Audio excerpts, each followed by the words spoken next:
We begin with a tie-up sequence between Jason Nolf and James Green. Green has a right arm collar tie and left arm elbow tie, while Nolf has a left arm over tie and right arm thumb block post.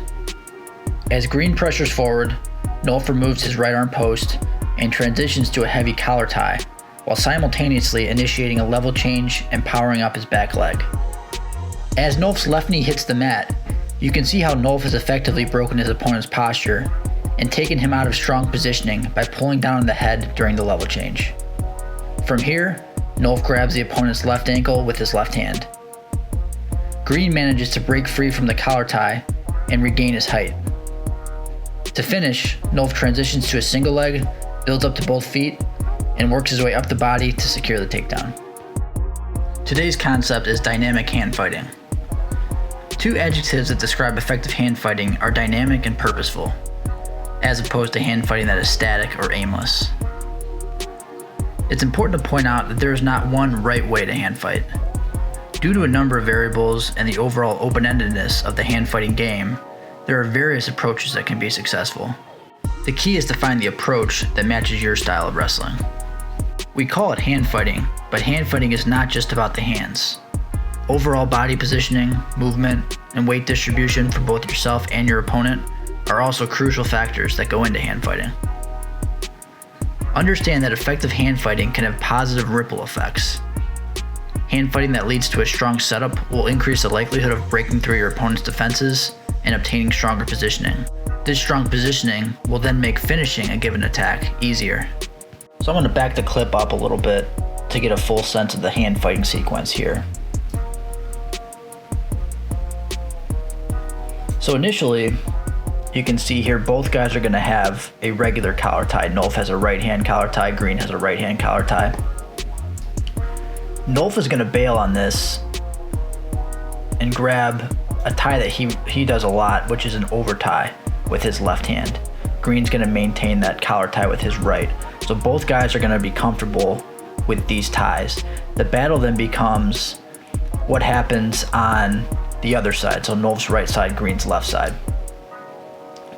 And so Green's going to get some wrist control here.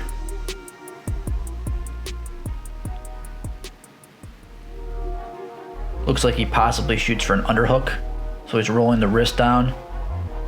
Maybe shoots for that underhook, but you can see how Nolf just intuitively brings his right elbow tight to deny it here. So pretty cool. And Nolf is then going to opt for this thumb block post. So it looks kind of like an inside tie, but really Nolf's four fingers are on one side of Green's left arm, his thumbs on the other side. So what this is doing is this is acting as a frame. And you can see here, watch Green's right foot. Now watch his left foot. So you can tell here, it's subtle, but Green is now pressuring in. And what he's doing is he's leaning into the post. And Nolf feels this. And this is where the dynamic hand fighting concept comes into play. So there's so many variables going on, but the one I want to focus on now is this push-pull. So Nolf feels Green stepping in, leaning into the post. You can see Nolf stepping back.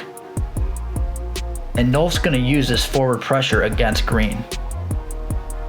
He's going to pull the post, and as he does that, watch Green's left foot take a small step forward here. So Green's pressuring in, he's leaning on the post. As the post is removed, he takes that step forward, and that's the foot that Nolf's aiming for. Nolf's going to take his right hand, which was serving as a post. He's going to come to a collar tie with it here. He's going to leave the over tie because his left hand is going to be the one reaching for the ankle. So Nolf drops to his lead knee, his left knee. His left hand reaches, grabs the ankle. You can still see he still has that collar tie with his right. It's going to follow to finish. So this is a really cool hand fighting combination here. So the dynamic hand fighting, it's not static. It's gonna change and adapt to what your opponent's doing. Nolf feels the pressure coming in. So Green takes those steps forward. He feels it. He pulls the post. It turns into a collar tie. See that a few times.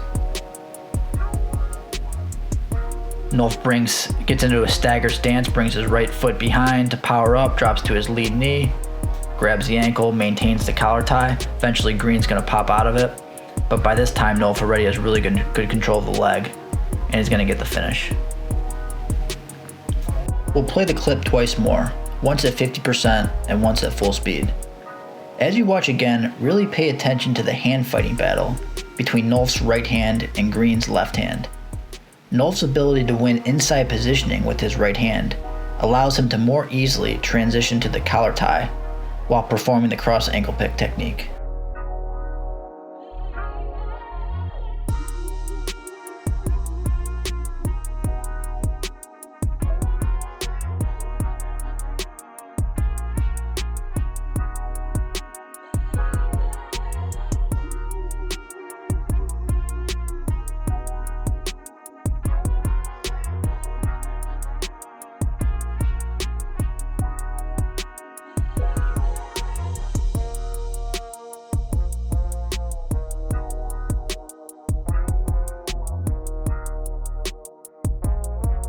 That's it for day 4.